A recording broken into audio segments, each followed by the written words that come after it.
రాఖీ పండగ నాటికి ఇది కట్టడానికి నేను కూడా ఉండకుండా వెళ్ళిపోతానేమో. చిచ్చా, అవే మాటలమ్మా. నువ్వు నిండు 100 ఏళ్ళు బతకాలమ్మా.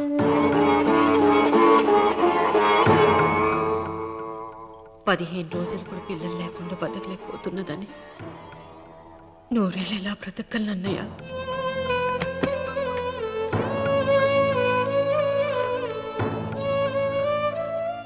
వీటి కోసమేగా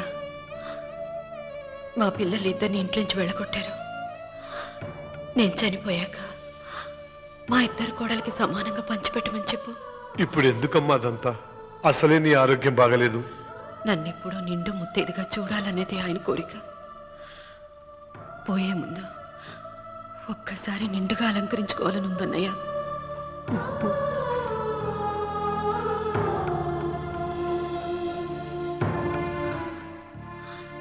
ఈ అన్నయ్య లేకపోతే నా ఈ కోరిక తీరేది కాదు.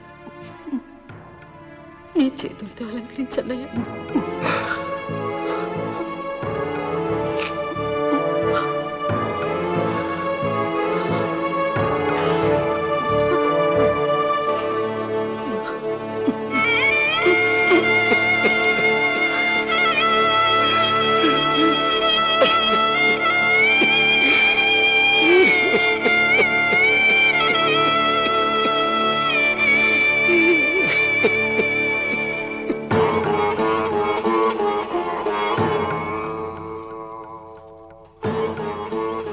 ఏమిటి సీత?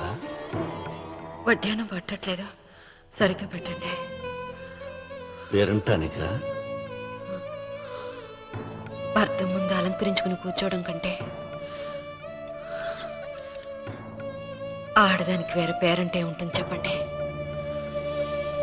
ఏమండి, మీరు ఉత్తమ జాతి స్త్రీ రెండో కోరిక కోరదు అన్నారు. అందుకే మిమ్మల్ని అడగలేకపోయాను. కానీ చనిపోయే ముందు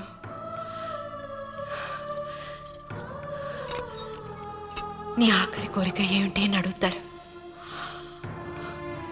నా ఆఖరి కోరిక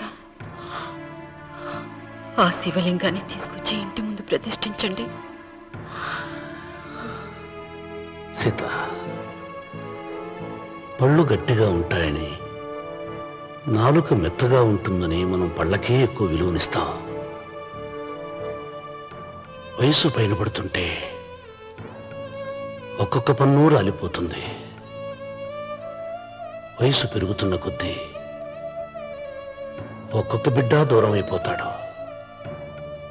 కానీ నాలుక మాత్రం భర్తకు భార్య లాంటిది, భార్యకు భర్త లాంటిది. బ్రతికినంతకాలం తోడుగా ఉంటుంది.